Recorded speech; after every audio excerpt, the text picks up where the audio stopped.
Israel पर हमले के बाद ईरान की ओर से एक बयान जारी किया गया है जिसमें कहा गया है कि हमारा हमला जो है वो पूरा हुआ है और हम जो है वो इससे आगे इसे नहीं बढ़ाना चाहते हैं। लेकिन अगर इजराइल ने फिर से हमला किया तो हम उसका कड़ा जवाब देंगे।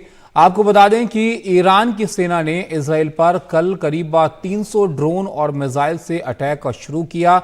इजरायली मिलिट्री ने इस हमले की जानकारी दी, जिसके बाद इजरायली और अमेरिकी सेना ने कुछ ड्रोन को यहां पर मार गिराया। अमेरिकी राष्ट्रपति बाइडेन अपने नेशनल सिक्योरिटी टीम के साथ ईरान के हवाई हमलों को मॉनिटर भी कर रहे हैं। वहीं इजराइल के आयरन डोम ने ईरान की तरफ से दागे गए मिसाइलों को इंटरसेप्ट किया है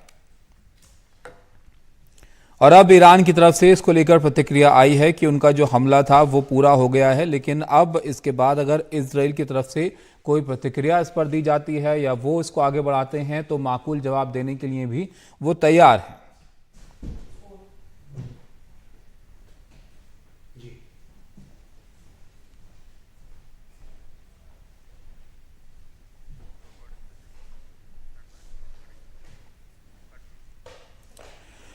उमा हमारे सहयोगी हमारे साथ जुड़ गए हैं। उमा, यहाँ पर ईरान की तरफ से कहा जा रहा है कि उनका मकसद जो है वो पूरा हो गया है। ये अटैक उनकी तरफ से किया गया, इसके बाद से तनाव थोड़ा सा बढ़ा था। इनके मकसद को जरा आप समझाइए, इससे क्या हासिल किया ईरान ने और क्या यहाँ पर ये बात जो है वो थमती हुई नजर आ रही है? जी देखिए, ईरान की तरफ से आया हुआ ये बयान काफ़ी अहम है और इसके ज़रिए ईरान ने बताने की कोशिश की है कि जो 1 अप्रैल के हमले के बाद जो उनके कॉन्सुलेट पर हमला हुआ था दमिश्क में, उसके बाद जो एक बदले की बात की गई थी ईरान की तरफ से, वो बदला ईरान ने अपनी तरफ से ले लिया। ये अलग बात है कि जो तकरीबन 300 के आसपास मिसाइल और जो रॉकेट दागे गए, ड्रोन दागे गए, उसमें इसराइल को कोई बहुत ज़्यादा नुकसान नहीं पहुँचा है। खुद इसराइल डिफेंस फोर्स की तरफ से जो बयान जारी किया गया उसमें कहा गया कि एयरबेस को मामूली सा नुकसान पहुंचा है और एक बच्ची जो है उसमें घायल हुई है, बाकी कोई नुकसान नहीं हुआ है। और ज़्यादातर जो मिसाइल हैं उनको इजरायली टेरिटरी में घुसने के पहले ही हवा में नष्ट कर दिया गया। तो अब ईरान ये बताना चाह रहा है, क्योंकि वो नहीं चाहता कि एस्केलेशन और ज़्यादा हो, टेंशन और ज़्यादा बढ़े, तो अपनी तरफ से जो ईरानी सेना प्रमुख हैं उन्होंने ये बयान जारी किया और कहा है कि मकसद पूरा हो गया। लेकिन अगर इजराइल की तरफ से हमला होता है तो फिर ईरान ज़्यादा बड़े हमले करेगा। तो अब देखना है कि क्या इजराइल जो है वो हमले नहीं करता है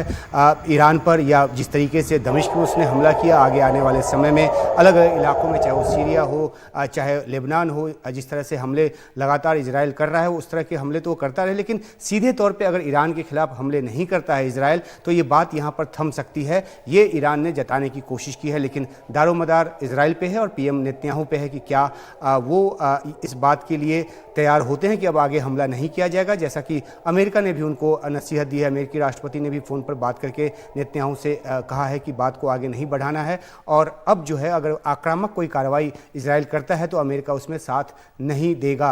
अमेरिकी नीति जो रही है वो इजराइल को लेकर साफ रही है कि वो समर्थन करता रहा है हमास के खिलाफ लड़ाई में, इजराइल का हथियार और तमाम मदद जो है वो देता रहा है।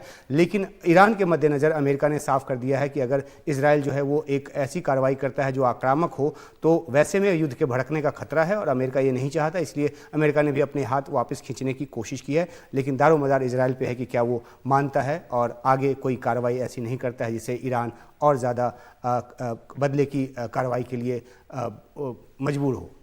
बिल्कुल, अब ईरान की तरफ से ये भी स्पष्ट जो है वो किया गया है कि अगर आगे से कोई कार्रवाई ऐसी होती है तो उसके लिए वो तैयार हैं। लेकिन हाँ, ज़रूर एक कोशिश लग रही है उनकी तरफ से कि ये जो युद्ध है ये आगे ना बढ़े और इसका फैलाव ना हो, और इसलिए ही ईरान की तरफ से प्रतिक्रिया जो है इस पर दी गई है कि हमारा जो मकसद था, जो हमारी कार्रवाई हमने जिस मकसद से की थी वो यहाँ पर पूरा हो गया है। लेकिन अगर जवाबी कार्रवाई यहाँ पर इजराइल की तरफ से की जाती है, फिर से हमला किया जाता है तो उसके लिए हम तैयार भी हैं। लेकिन इससे पहले क्या कुछ हुआ उस पर भी आप ध्यान दीजिए कि क्यों आखिर इतना तनाव जो है वो बढ़ा। दरअसल ईरान के काउंसलेट पर हमले को लेकर ये तनाव की स्थिति जो है वो पैदा हुई। उस पर ईरान की तरफ से जो है ये प्रतिक्रिया के तौर पर इसको कहा गया कि जो है वो हमला यहाँ पर किया गया इजराइल के ऊपर, जिसमें बड़ी संख्या में मिसाइल और ड्रोन के जरिए ईरान की तरफ से हमला हुआ। करीब बताया जा रहा 300 मिसाइल और ड्रोन का इस्तेमाल जो है इसमें किया गया। हालांकि नुकसान यहाँ पर इसकी वजह से ज़्यादा नहीं हुआ इजराइल को, लेकिन इसकी वजह से जो तनाव की स्थिति है वो ज़रूर यहाँ पर पैदा हो गई। अमेरिका की नज़र इस पर लगातार बनी रही, उनकी तरफ से भी मीटिंग की गई, जो बाइडेन की तरफ से इस पर मीटिंग हुई और इजराइल की तरफ से भी जो है वो वॉर कैबिनेट जो कहा जाता है उसकी मीटिंग वहाँ पर की गई और इस स्थिति पर जो है वो तैयारी करते हुए इजराइल नज़र आया। लेकिन अब जल्द ही ईरान की तरफ से इस पर प्रतिक्रिया जो है वो सामने आ गई है और उनका ये कहना है कि उनका जो मकसद था इस हमले के पीछे वो पूरा हो गया है और अब सब कुछ इस बात पर निर्भर करता है कि इजराइल इस पर आगे कैसे प्रतिक्रिया देता है।